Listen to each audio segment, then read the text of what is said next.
Bem-vindos, irmãos, a mais um vídeo do canal do Instituto Antítese. Espero que todos os irmãos estejam bem, com saúde e, sobretudo, na presença do Senhor nosso Deus. Meus irmãos, antes de começar o vídeo, gostaria de lhes pedir que os irmãos verificassem a inscrição. Aqueles que não são inscritos no canal, se inscrevam no canal, compartilhem o vídeo, curtam, comentem, certo? E esse vídeo é um vídeo que eu não tenho um interesse polêmico nesse vídeo, não tenho um interesse contextual nesse vídeo, nem tampouco tenho um interesse, certo, mesquinho e um interesse charlatão e criminoso. Certo, irmãos? Muito pelo contrário, é um assunto que toca exatamente pontos essenciais aqui do objetivo do nosso canal, certo?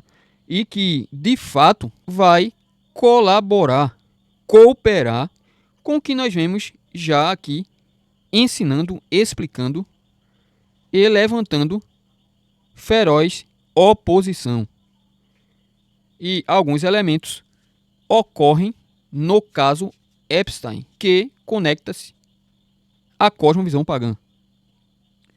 Título do vídeo é o seguinte: honrarias aos teóricos da conspiração. Epstein, o demônio, certo? E antes da gente ir para o primeiro ponto é, aqui eu anotei para seguir, dado a grande extensão de fatos e informações sobre esse assunto, precisamente desde a semana passada nas redes sociais, ok? Então aqui, obstáculos do entendimento. Antes de irmos a esse ponto aqui, nós gostaríamos aqui de trazer algumas notas acerca dos teóricos da conspiração. E vamos começar aqui, certo? Menções honrosas, que eu acho muito necessárias. David Icke, Alex Jones. Aqui no Brasil, o irmão Rubens, eu não lembro o segundo nome dele. O Jason Rosa, Alexandre Costa, mas esses nomes são alguns que eu acompanho, né? Ou acompanhava aqui no Brasil, não é? Há vários outros, né? Eu já cheguei a acompanhar assim um pouco também a Débora G. Barbosa e já cheguei a acompanhar também o Rômulo Marasquim, né? Rômulo Marasquim. Temos ainda o irmão em Cristo, eu esqueço o nome dele, mas ele é Douglas, né? Que é do canal Inteligentista ou Inteligentista.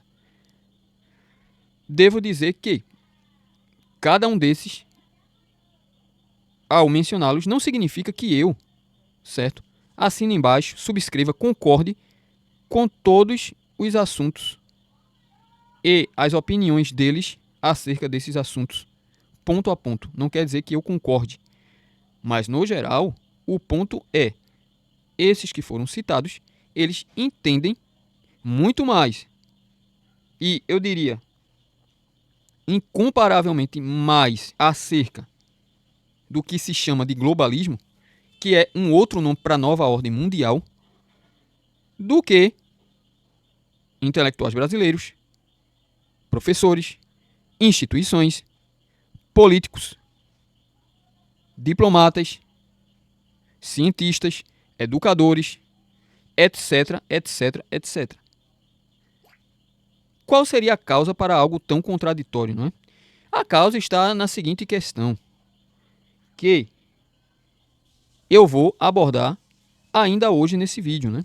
Vou abordar ainda hoje nesse vídeo. Para mim, a causa principal, não é? E vai estar dentro do ponto obstáculos do entendimento. Ok, irmãos? Então, esses que eu citei merecem nossos cumprimentos sinceros, certo? Pois estes se dedicaram, né? E ainda se dedicam, ainda sofrem, não é? Para estudar, para pesquisar, dedicam tempo de suas vidas para produzir esse tipo de conteúdo, que é um conteúdo extremamente perigoso, de difícil entendimento e também, certo, é com uma aceitação muitíssimo específica. Não são assuntos populares à cultura brasileira, em especial à cultura brasileira, não é? E eu citei aqui a nova ordem mundial. Eu não citei a nova ordem mundial aqui à toa.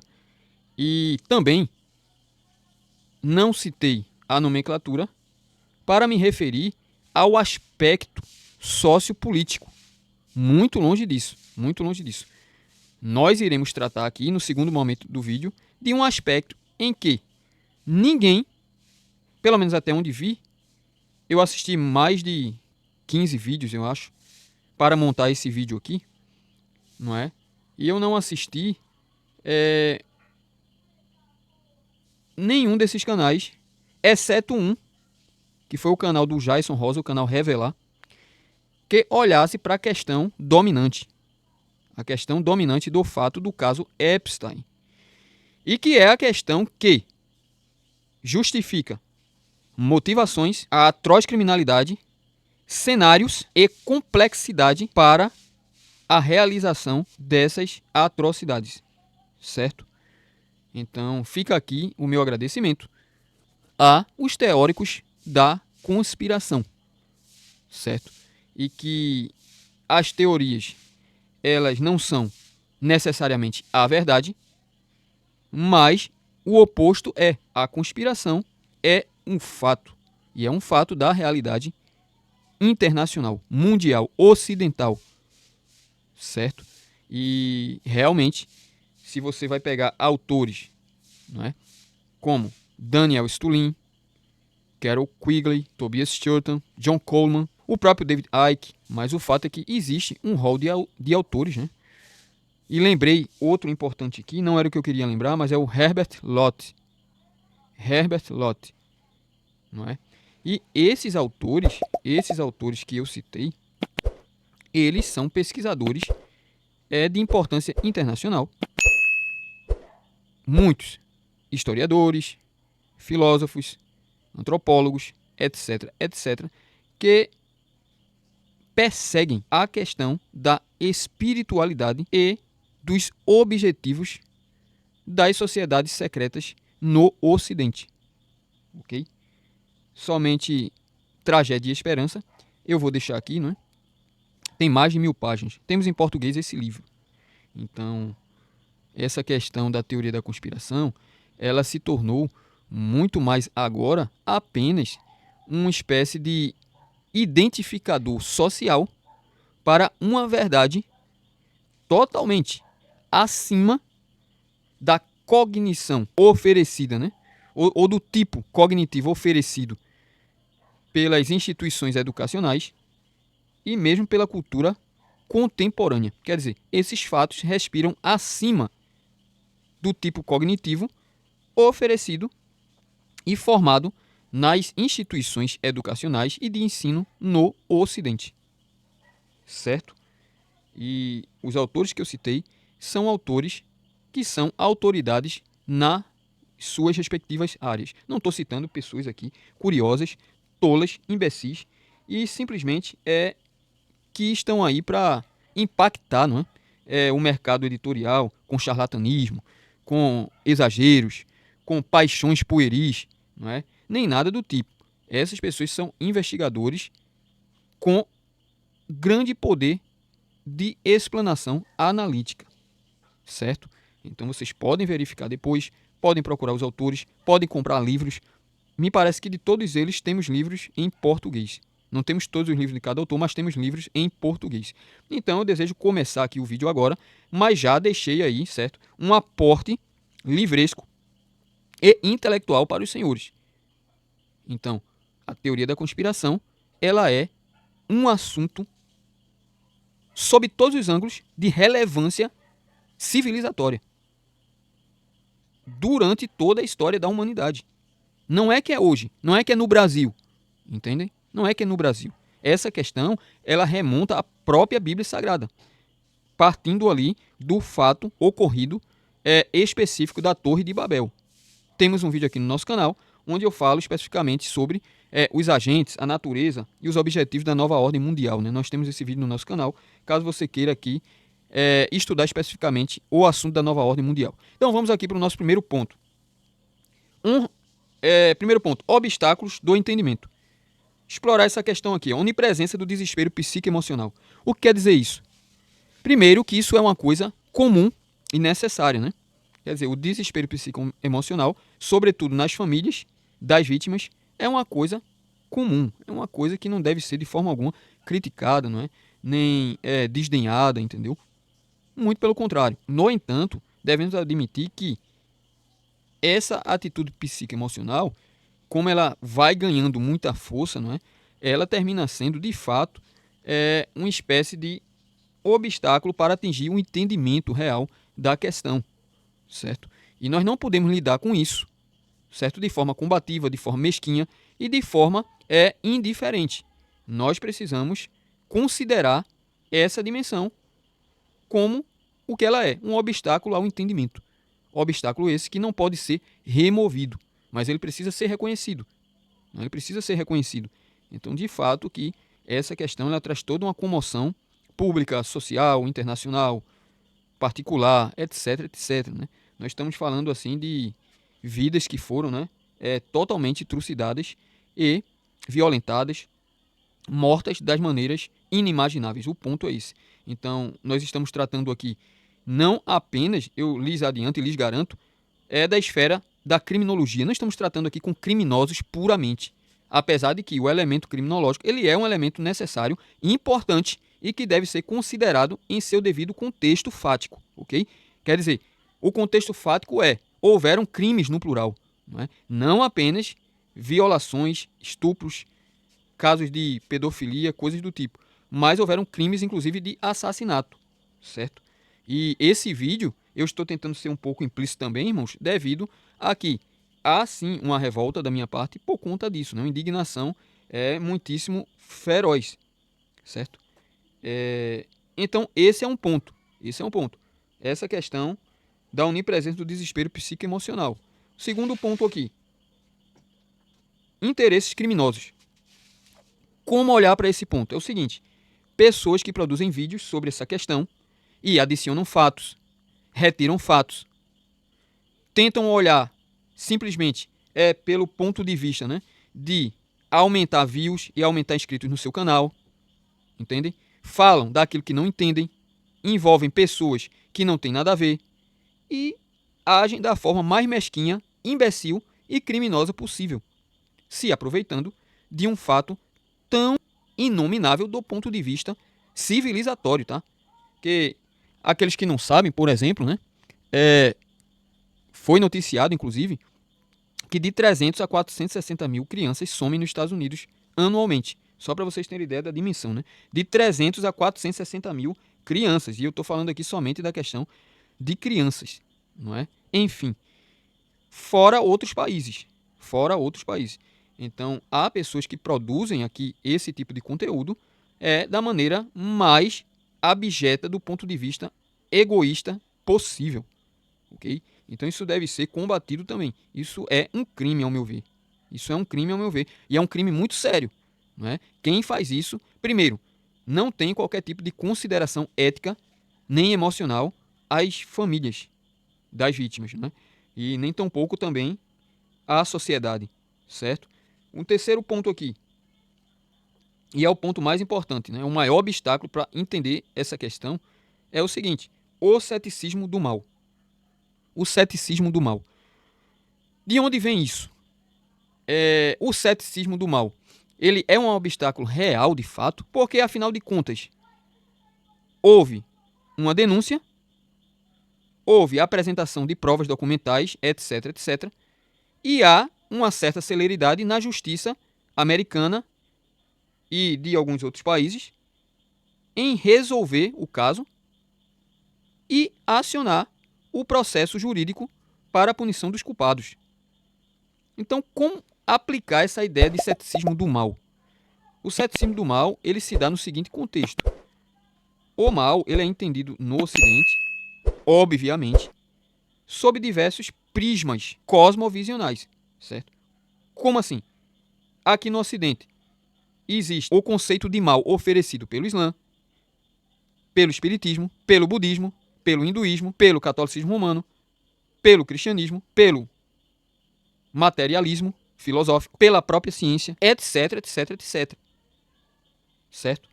Então, isso é um problema. Por que isso é um problema? Porque como ter certeza absoluta do que é o mal, não é? Então, eu vou oferecer a análise precisa e muito rápida, ok, irmãos? Do mal na ótica bíblica. Mal na ótica bíblica, né? Vou pegar aqui o texto, né, da Sagrada Escritura e ler rapidamente. Efésios capítulo 5 e o verso de número 11 e 12. Diz assim: E não comuniqueis com as obras infrutuosas das trevas, mas antes condenai-as, porque o que eles fazem em oculto até dizê-lo é torpe. Então, vamos lá, né? Paulo traz essa instrução ética para a igreja de que a igreja, então, teria um dever, né? Outras traduções dizem, e não sejais cúmplices, né? Então, a igreja tem um dever não só de entender o que é o mal e reconhecê-lo, mas de objetá-lo, confrontá-lo, denunciá-lo publicamente. Publicamente. O mal deve ser condenado publicamente, sem temor. Certo? O mal aqui, que Paulo fala, é o mal no sentido completo, né? Porque trevas, na Escritura Sagrada, simboliza o mal, ou é um símbolo do mal. E por isso eu li esse texto aqui, né? Paulo fala de obras infrutuosas das trevas, certo? Inclusive, trevas também está associado ao sentido de ignorância, né? Mas não é uma ignorância por falta de educação, instrução escolar e etc. Mas é a arqui-ignorância aqui tratada, né? Então, o texto bíblico ele tem uma profundidade muito além do que nós pensamos ao ler 5, 6, 7 ou até mais vezes. É necessário investigar com calma e humildade para entendermos a Escritura. Então, Paulo afirma claramente que a igreja deve se opor publicamente ao mal e condená-lo. E Paulo afirma uma outra coisa interessante, porque o que eles fazem oculto até dizê-lo é torpe. Quer dizer, Paulo tinha um conhecimento na época dele que haviam fatos, né? Havia uma ética das trevas que era adotada no submundo da sociedade à época de Paulo. Não é? E ele diz que é torpe precisar as práticas adotadas pelos pagãos da época dele, do apóstolo Paulo. Então, o mal, certo? Ele não tem a ver primariamente com a conduta ética, mas precisamente com a sua fonte. Com a sua fonte. Então, não é apenas o mal ético, certo? Não é apenas o mal ético. E aí eu vou explicar qual a relação desse mal com o que foi perpetrado aí nos subterrâneos da sociedade contemporânea nos Estados Unidos da América, né? Relacionar essa ideia de mal cristão, né? Mal bíblico, ok? Então note que o mal ele não é apenas ético, certo? A fonte do mal não é apenas ético, mas o mal ético tem sua origem e continuidade e essência no conceito bíblico de pecado. No conceito bíblico de pecado. E, portanto, é o mal teológico que o cristianismo reconhece como sendo a verdadeira identidade do mal. Então, é um mal onde a perícia jurídica, o olhar sociológico, o olhar científico, o olhar antropológico, o olhar educacional, o olhar político, o olhar biológico, o olhar cultural é totalmente e plenamente incapaz de dissecar, de perceber, de entender, de perfurar a sua natureza, seus objetivos e, pior ainda, a sua origem, ok? Então, esse mal que eu estou tratando aqui do ponto de vista cristão, ele foi subvertido e ressignificado há séculos atrás, pelo menos desde a Revolução Francesa, ok? Inclusive, tem uma pensadora judia, me parece que judia francesa, né? Não falha a memória, ou judia alemã, a Hannah Arendt, não é? Onde ela criou o conceito de banalidade do mal, né? Para referir-se ali os NAZISTA, né? O último ponto aqui como obstáculo é o seguinte, para não ficar grande o vídeo, que já está ficando grande, né, irmãos? Olha, fontes comprometidas ou oficiais. Bem, essas fontes comprometidas ou oficiais deveria ser uma obviedade do ponto de vista de que o CFA é o grande, digamos assim, monopólio da mídia ocidental. Não é? Eu vou esquecer aqui agora o nome de um dos ex-presidentes do CFA, não é? CFA é o Council for Relations, não é? Conselho de Relações Internacionais, que é um think tank que monopoliza toda a mídia e inclusive a movimentação eleitoral de chefes de Estado no Ocidente. É um think tank com um poder financeiro gigantesco, certo? E que, de fato, ele está conectado às elites satânicas ocidentais. Elites satânicas ocidentais, muitos que já me conhecem, ou muitos que já consomem, né, um conteúdo mais voltado para essa questão de teoria conspiratória, está muito ciente, né? Então, elites satânicas ocidentais, de fato, historicamente, são as tão citadas, né? Família Rockefeller, JP Morgan, DuPont, Rothschild, Wallenberg, Krupps, etc, etc, etc. Então, há muita literatura acerca dessas famílias fora do Brasil. De fato, essa questão das fontes oficiais possui uma dificuldade muito grande para que a gente possa, certo, escalar com fatos, eu diria assim, insuspeitos da questão, né? Então, assim, nós estamos retirando e recebendo fatos de onde? Da mídia ocidental oficial, não é? Em maior ou menor grau. Muito do que eu falei aqui não tem a ver com informação midiática. Minhas fontes são outras. Minhas fontes são livros que eu já venho lendo há muitos e muitos anos, etc, etc. Não é? Então, eu assisti vídeos de outros canais para me informar melhor apenas no contexto atual, no contexto presente, ok? Mas, de fato, isso é um problema a ser considerado, né? Quer dizer, até quando, até onde e por que as informações prestadas à sociedade não são realmente verdadeiras, não é? E nós encerramos aqui nessa questão de obstáculos ao entendimento. Faltou um, mas o vídeo vai ficar muito grande, eu creio que está suficiente aqui. E agora nós vamos à questão principal. A questão principal é o seguinte, né? Como é possível, então, que figuras como, vamos lá, alguns atores que são citados, né, aí nessa questão do Epstein, né, como, por exemplo, Dwayne Johnson, etc. Né? Falando de atores, me vem à mente apenas isso. É apenas para vocês saberem, para quem não viu nada, né, que atores também estão envolvidos, né, são citados aí. Né? Mas, assim, no nível do Brasil, recentemente, a apresentadora tão modesta, né, tão, assim, louvada, né, socialmente aqui no Brasil, por ser ex-mulher do músico líder dos Rolling Stones, Mick Jagger, é a Luciana Gimenez. Né? A Luciana Gimenez já está comprovada aí em documentos oficiais do FBI que ela recebeu, né, de 2013 a 2019, 12 milhões de dólares, não é? Certo? Então, mais gente aqui da classe artística, né, não precisamente atores apenas, estão envolvidos também aí nessa questão, entendeu? Do Epstein, não é? Mas também tecnocratas, né, como Elon Musk, Bill Gates, ex e líderes de estados do próprio Estados Unidos, né, como George W. Bush, Bill Clinton, Hillary Clinton, certo? O atual presidente dos Estados Unidos, Donald Trump. Temos ainda envolvido, né, o Matt Groening, certo? Que é o criador dos Simpsons. O criador dos Simpsons também é envolvido nessa questão tão terrível, não é?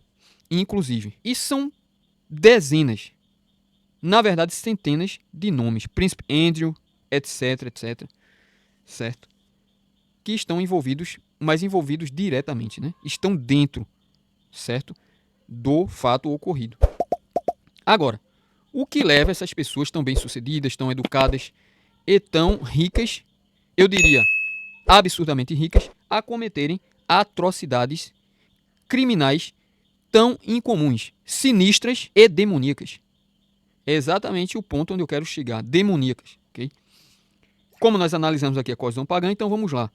Pois bem, é muito pobre o que tem sido dito, né, comumente e reiteradamente na mídia internacional, de que o que houve no caso Epstein foram crimes, né?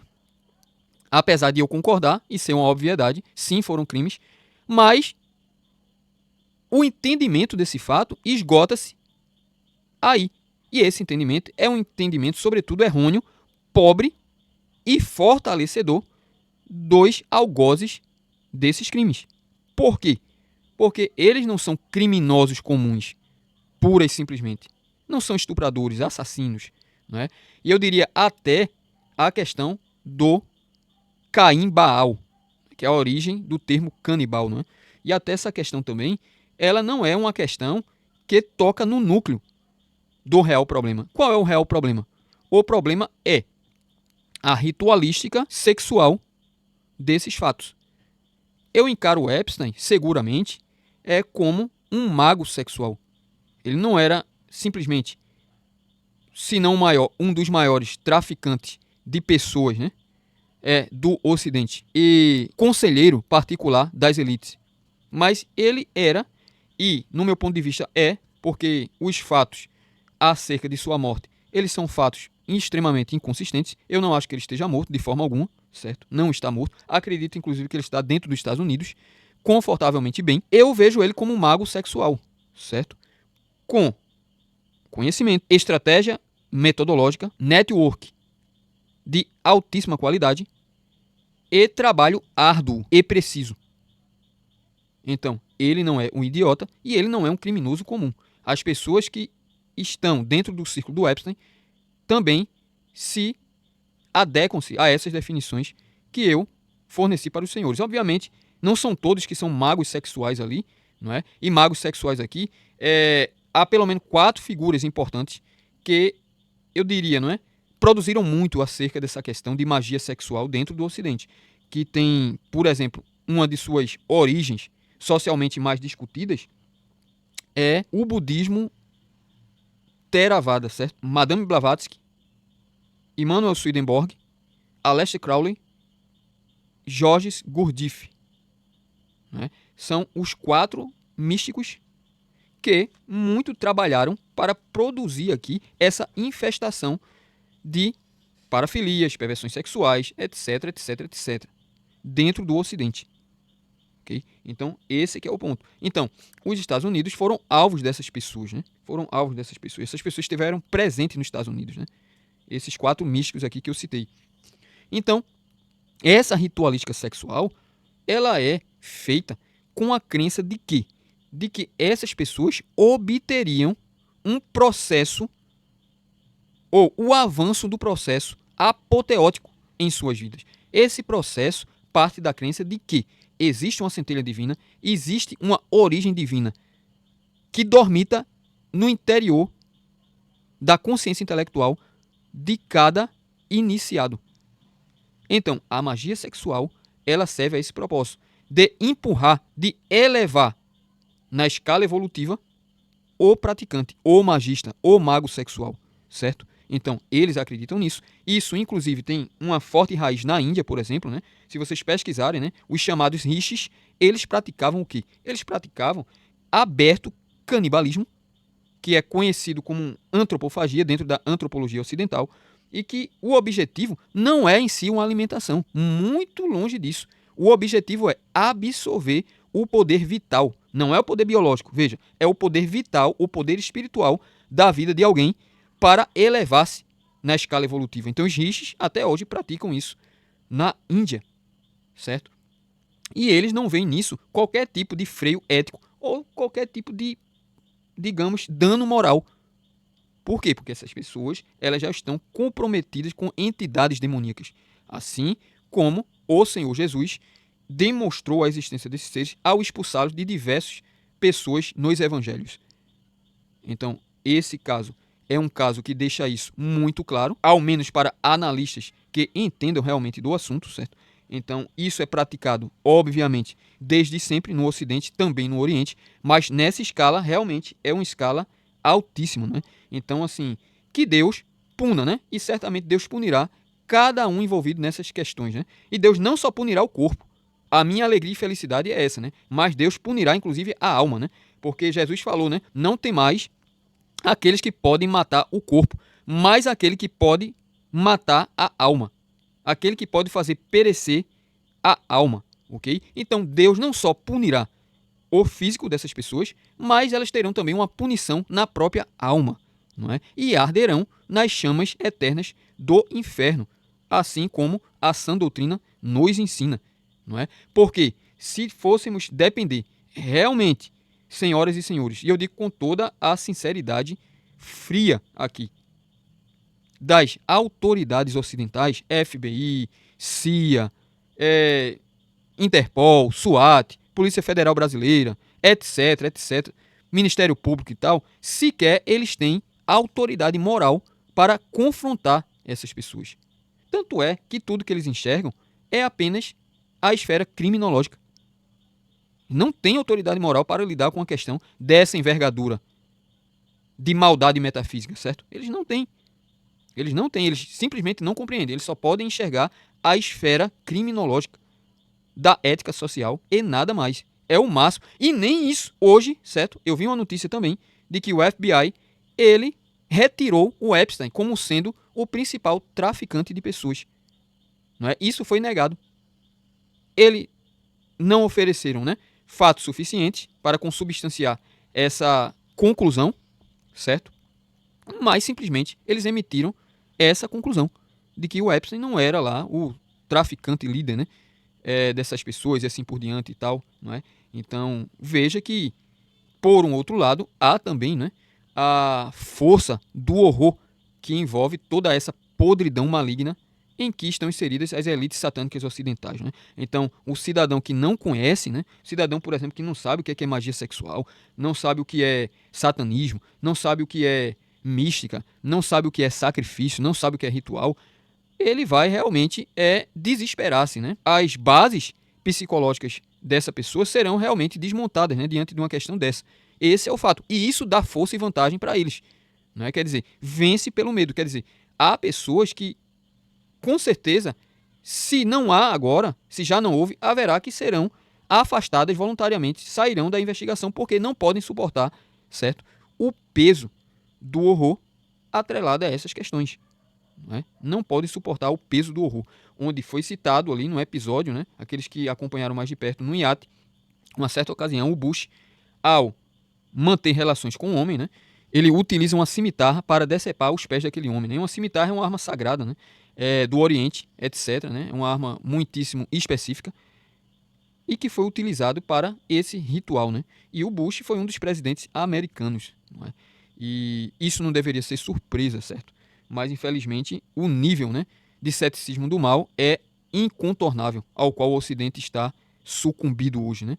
E as pessoas pensam que um presidente é simplesmente um anjo da moral cristã. Né? E é o extremo oposto, né, irmãos? Me parece que apenas somente 2 presidentes americanos não eram maçons. E a maçonaria é um outro problema, envolvida e inserida exatamente dentro da nomenclatura elites satânicas ocidentais. A maçonaria é algo extremamente cruel, né, e diabólico, sob todos os ângulos, entendeu? Então que Deus abençoe os irmãos que chegaram até aqui, né? Compartilhem esse vídeo, irmãos, deu um pouco de trabalho para fazer, mas esse vídeo eu penso que é extremamente relevante e necessário para acordar sobretudo a Igreja de Cristo, né? A Igreja de Cristo também tem uma parcela ao ser cética em relação ao mal, né? A igreja acha mesmo que teoria da conspiração é um termo suficiente para lidar não só com as excentricidades, mas com o sobrenatural que a cosmovisão pagã vem demonstrando dentro do Ocidente no decorrer dos séculos. Né? Quer dizer, essa paixão toda, né, que Hollywood tem por filmes de terror, certo? Por literatura do horror cósmico, né? H.P. Lovecraft, o Tolkien e etc e tal, né?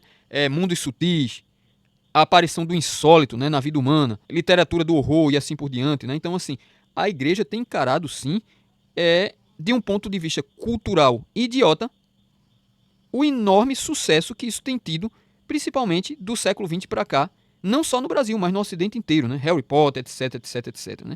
Na realidade, isso é sim a ascensão das forças demoníacas do neopaganismo no Ocidente, certo? E isso há uma farta documentação, né? Eu diria que é uma documentação inabarcável, né?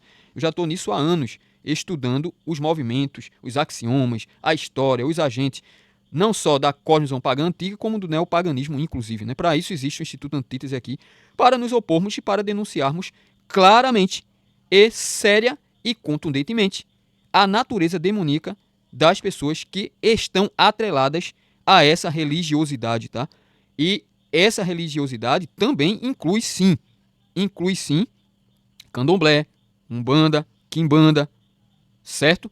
o carnaval, que é fruto dessas religiões afro-brasileiras. Ache ruim quem quiser achar, tá? Mas isso é um fato teológico, é um fato histórico, e nós não tememos vocês, certo? Nós não tememos vocês. Nós estamos debaixo da autoridade do nome do Senhor Jesus Cristo. Nós não tememos nenhum dos senhores, nenhum de vocês, certo? Porque o nosso Deus tem poder para nos dar proteção ampla de toda e qualquer entidade que vocês queiram aí lançar contra a nossa vida, contra a igreja. Vocês são perdedores desde sempre, né? Vocês são perdedores desde sempre. Então, por exemplo, aqui no Brasil há, inclusive, alguns hipsters, né? Como, por exemplo, o dono da Casa Bahia, pode pesquisar. Vou esquecer o nome dele, irmão, mas pesquisa o dono da Casa Bahia, que também tem casos de abuso terríveis, né? Diversos, dezenas. E temos também o João de Deus, né? Que eu chamo, né, carinhosamente de João do Demônio, né? Onde, por exemplo, a Marina Abramovic, que é a bruxa das elites, esteve aqui durante um tempo na residência dele, né?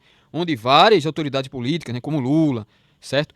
Pessoas aí, né, Beyoncé, certo? Da música americana, atores, foram aconselhar-se com ele, né? Então é outro que está aqui no Brasil também, né?